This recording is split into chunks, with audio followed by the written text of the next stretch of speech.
Oke, langsung saja pada video kali ini kita akan membahas rangkuman PPKN bab 3 kelas 7, membahas tentang kesatuan Indonesia dan karakteristik daerah. Tentunya ini sudah kurikulum merdeka. Oke ya, langsung saja kita mulai tanpa basa-basi. Kita mulai dari pembahasan yang pertama, yaitu wilayah negara Indonesia. Oke, mari kita baca sama-sama.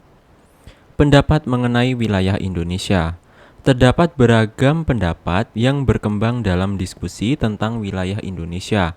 Meskipun terdapat perbedaan, semua pendapat tersebut memiliki kesamaan pandangan mendasar.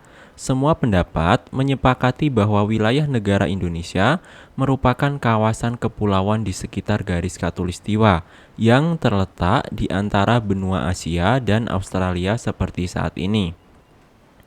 Nah, pembahasan lebih lanjut mengenai berbagai pendapat tentang wilayah Indonesia akan diuraikan pada subbab berikutnya. Oke, sekarang kita lanjut ke bagian berikutnya, yaitu pembatasan wilayah Indonesia. Oke, mari kita baca sama-sama. Pembahasan pembatasan wilayah Indonesia di BPUPK. Masalah pembatasan wilayah Indonesia telah dibahas sejak sidang kedua BPUPK pada tanggal 10–15 Juli 1945. Usulan Muhammad Yamin salah satu pelopor gerakan Sumpah Pemuda, mengusulkan agar wilayah Indonesia mencakup seluruh wilayah kekuasaan pemerintahan Hindia Belanda termasuk Papua, Timor Portugis sekarang menjadi Timor Leste, Borneo Utara, dan yang terakhir Malaya. Selanjutnya ada usulan dari Insinyur Soekarno. Selaras dengan Yamin, Insinyur Soekarno berpendapat bahwa wilayah Indonesia mencakup daerah-daerah dari Sumatera hingga Papua dengan mengutip Kitab Negara Kertagama. Selanjutnya ada usulan Muhammad Hatta. Hatta memiliki pandangan berbeda dengan Yamin dan Soekarno. Menurutnya, wilayah Indonesia tidak perlu mencakup wilayah Papua, namun mencakup Borneo Utara dan Malaya. Oke, kita lanjut lagi ke bagian berikutnya, yaitu penetapan wilayah Indonesia. Pemungutan suara untuk wilayah Indonesia. Akibat perbedaan pendapat, Ketua BPUPK Rajiman Widyodiningrat memutuskan untuk melakukan pemungutan suara guna menetapkan wilayah negara Indonesia. Pilihan wilayah Indonesia. Terdapat tiga pilihan wilayah Indonesia, yaitu yang pertama seluruh Hindia Belanda, kedua seluruh Hindia Belanda ditambah Malaya, Borneo Utara, Timor, dan Papua. Yang ketiga, seluruh Hindia Belanda ditambah Malaya dan Borneo Utara. Hasil pemungutan suara. Hasil pemungutan suara menunjukkan bahwa pilihan kedua memperoleh suara terbanyak. Berdasarkan hasil tersebut, BPUPK menetapkan pilihan kedua sebagai wilayah Indonesia. Kesimpulannya, wilayah Indonesia yang ditetapkan mencakup wilayah dari Papua hingga Sumatera seperti yang dikenal saat ini. Oke, kita lanjut ke bagian berikutnya, yaitu batas wilayah Indonesia. Oke, mari kita baca sama-sama. Batas wilayah Indonesia. Batas wilayah Indonesia meliputi untuk sebelah selatan ada Laut Indonesia, Laut Arafuru, dan berbatasan dengan negara Australia. Selanjutnya untuk sebelah timur ada negara Papua Nugini, sebelah utara ada Filipina, Malaysia, dan Singapura, dan untuk sebelah barat adalah negara India. Posisi geografis Indonesia.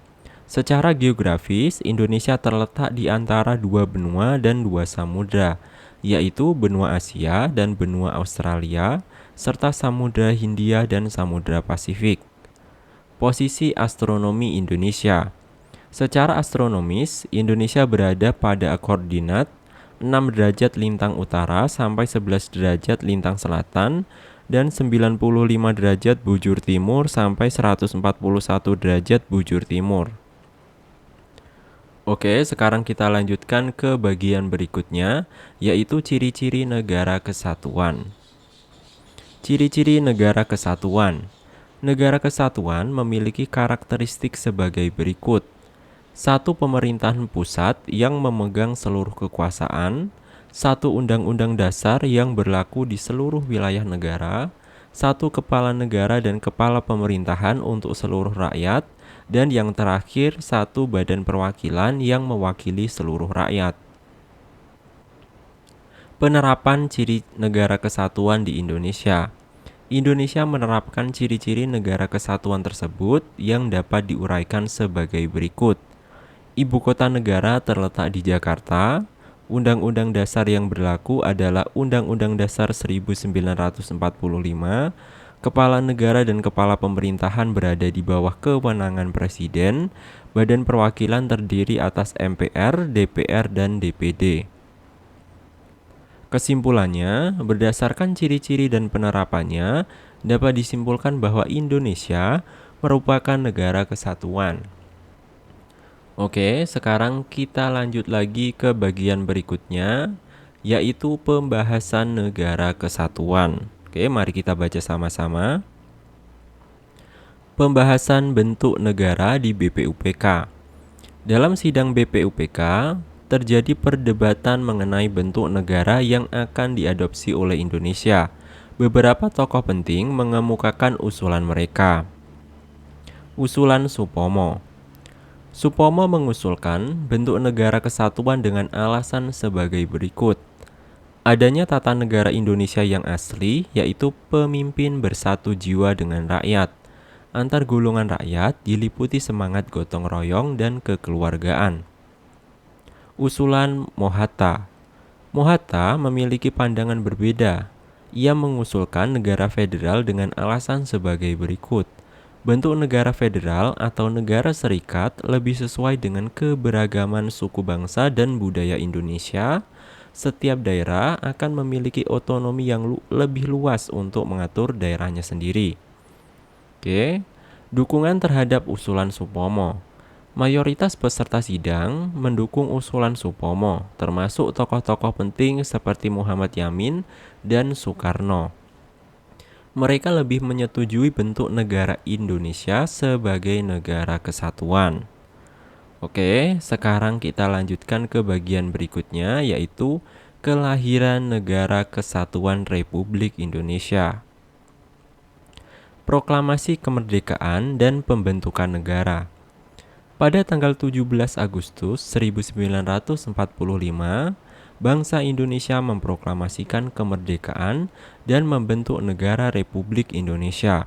Sehari setelah proklamasi kemerdekaan, PPKI mengadakan sidang yang menetapkan Undang-Undang Dasar Negara Republik Indonesia tahun 1945. Pasal 1 ayat 1 Undang-Undang Dasar Negara Republik Indonesia 1945 menegaskan bahwa bentuk negara adalah negara kesatuan. Perubahan bentuk negara.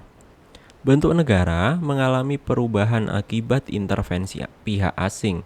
Pada tanggal 23 Agustus hingga 2 November 1949, pemerintah Indonesia berunding dengan Belanda dalam konferensi meja bundar. Hasil perundingan tersebut mengharuskan Indonesia mengubah bentuk negara menjadi Republik Indonesia Serikat atau yang disingkat RIS. Konsekuensinya, daerah-daerah di Indonesia berubah status menjadi negara-negara bagian. Oke. Kembali ke negara kesatuan. Pada 17 Agustus 1950, pemerintah Indonesia menyatakan kembali ke bentuk negara kesatuan. Penegasan dalam amandemen Undang-Undang Dasar tentang bentuk negara. Amandemen keempat Undang-Undang Dasar Negara Republik Indonesia 1945 pada tahun 2002 menegaskan dalam pasal 37 bahwa bentuk negara kesatuan Republik Indonesia tidak dapat berubah. Nah, sekarang kita lanjutkan ke bagian berikutnya, yaitu makna persatuan dan kesatuan. Definisi persatuan dan kesatuan. Persatuan merupakan gabungan atau terikatnya beberapa bagian menjadi satu, sedangkan kesatuan berarti keadaan berupa suatu keutuhan. Hubungan persatuan dan kesatuan. Persatuan akan melahirkan kesatuan, sedangkan kesatuan akan menjaga persatuan. Keduanya berasal dari kata satu. Oke, kita lanjutkan ke bagian berikutnya, yaitu memperjuangkan persatuan dan kesatuan Indonesia. Oke, mari kita baca sama-sama. Upaya mewujudkan persatuan dan kesatuan bangsa. Upaya mewujudkan persatuan dan kesatuan bangsa dapat dilakukan melalui perjuangan fisik dan perjuangan non-fisik. Para pejuang pada masa lampau menggunakan perjuangan non-fisik, terutama pada masa kebangkitan nasional di awal abad ke-20. Perjuangan non-fisik meliputi gerakan politik, pendidikan, dan yang terakhir kebudayaan. Oke, mari kita bahas mulai dari perjuangan melalui gerakan politik. Gerakan politik ditandai dengan munculnya organisasi Budi Utomo pada tahun 1908 yang saat ini diperingati setiap tanggal 20 Mei sebagai Hari Kebangkitan Nasional. Selain itu, terdapat pula Sumpah Pemuda yang diikrarkan pada tanggal 28 Oktober 1928. Selanjutnya, perjuangan melalui pendidikan. Perjuangan melalui pendidikan dilakukan oleh beberapa tokoh, diantaranya ada Ki Hajar Dewantoro yang mendirikan jaringan sekolah taman siswa, Tengku Muhammad Syafi'i yang mendirikan sekolah INS Kayu Tanam, Muhammadiyah dan Nahdlatul Ulama yang juga berperan dalam bidang pendidikan. Oke, yang selanjutnya perjuangan melalui kebudayaan. Perjuangan melalui kebudayaan dilakukan oleh beberapa tokoh sastrawan, antara lain ada Abdul Muiz, Marah Rusli, Sultan Takdir Ali Syahbana, dan Khairil Anwar. Oke, sekarang kita lanjutkan ke bagian berikutnya, yaitu karakteristik daerah dalam NKRI. Klasifikasi karakter daerah. Ciri khas atau karakteristik daerah dapat diklasifikasikan berdasarkan beberapa aspek sebagai berikut. Ada posisi geografis, karakter lingkungan fisik, karakter pemukiman, posisi terhadap wilayah negara lain. Pembahasan lebih lanjut mengenai aspek-aspek tersebut akan diuraikan pada bagian berikutnya. Oke, kita lanjut lagi ke bagian berikutnya, yaitu karakteristik daerah berdasarkan posisi geografis. Pembagian wilayah Indonesia menurut Alfred Russel Wallace. Alfred Russel Wallace tahun 1823 sampai 1913 membagi daratan Indonesia menjadi dua wilayah utama berdasarkan karakteristik flora dan fauna, yaitu ada wilayah Indonesia Timur dan ada wilayah Indonesia Barat. Wilayah Indonesia Timur. Wilayah Indonesia Timur meliputi Papua, Kepulauan Maluku, Kepulauan Nusa Tenggara, dan Sulawesi. Pada masa lampau, wilayah ini terhubung dengan daratan Australia. Wilayah Indonesia Barat. Wilayah Indonesia Barat terdiri atas Kalimantan, Jawa, Bali, dan Sumatera. Pada masa lampau, wilayah ini terhubung dengan daratan Asia. Perbedaan fauna antara wilayah timur dan barat. Pembagian wilayah ini mengakibatkan perbedaan jenis fauna di kedua wilayah tersebut. Wilayah timur, salah satu contoh fauna endemik adalah burung cendrawasih. Untuk wilayah barat, contoh fauna khas wilayah ini adalah orangutan dan harimau. Garis Wallace. Batas antara wilayah timur dan barat ditandai oleh garis yang disebut garis Wallace. Garis ini membentang dari Selat Sulawesi ke arah selatan hingga Selat Lombok. Oke, sekarang kita lanjut ke bagian berikutnya, yaitu karakteristik daerah berdasarkan karakter lingkungan fisik. Daratan dan kepulauan. Wilayah Indonesia terdiri atas pulau-pulau besar dan kecil. Karakteristik wilayah Indonesia terbagi menjadi dua kategori utama, ada pulau-pulau besar dan ada daerah kepulauan. Pulau-pulau besar. Indonesia memiliki 5 pulau besar, yaitu Papua, Sulawesi, Kalimantan, Jawa, dan Sumatera. Daerah kepulauan. Daerah kepulauan merupakan wilayah yang terdiri atas kumpulan pulau-pulau kecil. 7 provinsi yang termasuk dalam kategori daerah kepulauan adalah Bali, Maluku, Maluku Utara, Nusa Tenggara Timur, Nusa Tenggara Barat, Bangka Belitung, dan Kepulauan Riau. Oke, kita lanjutkan ke bagian berikutnya, yaitu karakteristik daerah berdasarkan karakter pemukiman. Perkotaan dan perdesaan.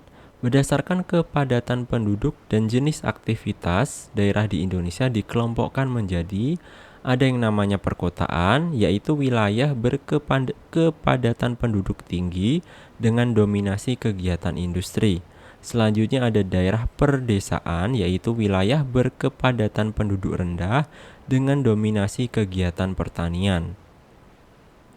Pembagian administratif daerah.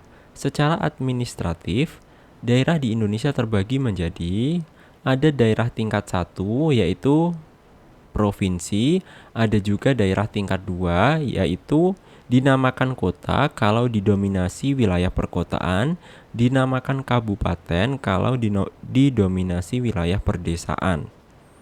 Oke, sekarang kita lanjutkan ke bagian berikutnya, yaitu karakteristik daerah berdasarkan posisi terhadap wilayah negara lain.